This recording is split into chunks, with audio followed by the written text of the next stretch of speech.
E pra të nderuar miqtë e mi, ja ku po takohemi sërish në kanalin Monitor TV me mua Tiron Alilin, këtë herë për të ndaluar tek një yll në ngritje, unë kështu do ta quaj. Do të flasim për vajzën e moderatorit shumë të dashur nga publiku shqiptar, moderatorit shumë të suksesshëm Ardit Gjebrea. Ardit Gjebrea për dekada të tëra na ka sjell emocion, na ka sjell dashuri, por na ka dhënë edhe lot me histori, me rrëfime, por edhe me zemër gjërsin që ai ka treguar për raste, në qoftë se ne tani do ndalojmë rast në rast, më besoni që do na duhet një orar tepër i gjatë, apo qoftë edhe 24 orë nuk mjaftojnë për të përshkruar dhe për të folur për karrierën dhe për veprat humane, për shpirtin njerëzor që ka bërë Ardit Gjebrea ndër vite për të gjithë popullin shqiptar. Por, kot nuk thonë që dardha ndër dardh bie, marrëdhënia e tij ka qenë jashtëzakonisht e bukur dhe shumë e afërt me të bien e tij. Ana Gjebrea, një vajzë e cila si zoçkë shkonte e vogël pas kuintave dhe rinte me mamin dhe ndonjëherë dilte në skenë kur e merrte malli për babin, sepse Arditi historikisht në karrierën e tij ka bërë emisione me orare shumë të gjata.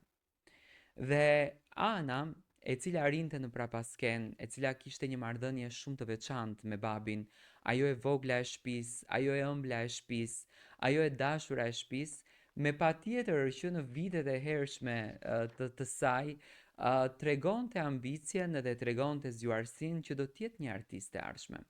Dhe pikërisht Ana Gjebrea sot ka synime shumë të mëdha. Njëherë dua ta komplimentoj për moderimin profesional që e bën në Këngët Magjike dhe më pas dua të lexoj një shkrim që në fakt ngjason bukur fort me ritmin e bukur dhe të shpejt në fakt në jetën e Anës. Vajza e moderatorit të mirënjohur shqiptar Ardit Gjebrea, Ana Gjebrea, po bëhet shpejt një nga emrat më të përfolur në skenën shqiptare.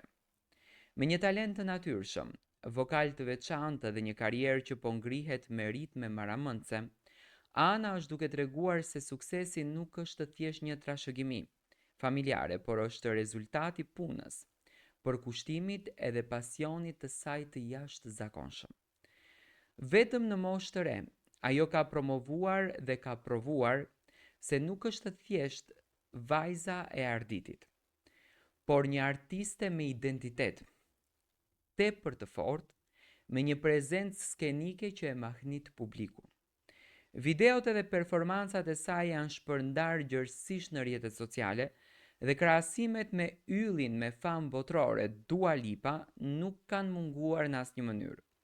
Të shumt janë ata që shprehen se vokali, stili modern edhe karizma e Anës mbartin të njëjtën energji si një artiste që pushtoi botën. Në moderim ajo është po aq e natyrshme sa në muzikë, domethënë është tepër natyrale, sikur ja ka kput identike kokën Arditit. E rritur mes kamerave, regjisurave dhe produksioneve të mëdha, Ana sot shihet si një trashëgimtare e merituar e suksesit të babait të saj, por me një rrugë origjinale që po e shkruan vetë. Publiku tashmë e ka vënë re, Ana po shkëlqen, jo vetëm si këngëtare, por edhe si një figurë skenike që tërheq admirim dhe simpati. Energjia, buzëqeshja dhe siguria e saj në performancë e bëjnë të duket sikur është e lindur për të qenë në skenë.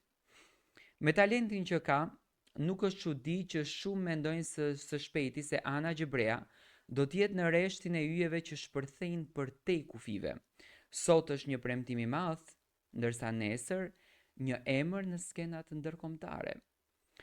Shqipëria tashmë ka pasur suksese të mëdha me artistë që kanë prekur botën. Tani duket se një yll i ri është duke lindur dhe ky yll quhet Ana Gjebrea. Publiku pret me kureshtje hapin e radhës, këngën e ardhshme, projektet muzikore, performancat live. Një gjë është e sigurt, rruga e saj sapo ka nisur dhe shkëlqimi po rritet çdo ditë, ndoshta shumë shpejt, Ana do të jetë emri që Shqipëria do ta duartrokas në skenat më të mëdha botërore. Tani të dashur miq, Ana vetëm se po e vërteton atë që Arditi ndoshta nuk ka qenë impulsiv që Ana të bëhet artiste, sepse po të ishte impulsiv do ta kishte imponuar në çdo lloj skene, do të kishte bërë namin për ta publikuar, por jo. Po të hedhim një sy te kanali YouTube i Anës, do me thënë Ana as reklama i bën kanalit, as nuk e sponsoron, do me thënë thjesht e bën nga që e ka dëshirë vet. Dhe derisa e ka dëshirë vet, duke e njohur dhe talentin jashtëzakonisht të madh sepse kam studiuar moderimin e Anës, qëndrimin e saj, mënyrën se si ajo ka komunikimin me kamerat, do me thënë është një vajzë me moshë të re, por me një shpirt shumë të profesionalizuar në këtë drejtim. Dhe unë e kam thënë gjithmonë që moderimi nuk do shkollë, moderimi do talent. Dhe Ana e ka talentin. Dhe së shpejti, siç duket, do ta shohim gocën e Arditit në skenat më të mëdha ndërkombëtare.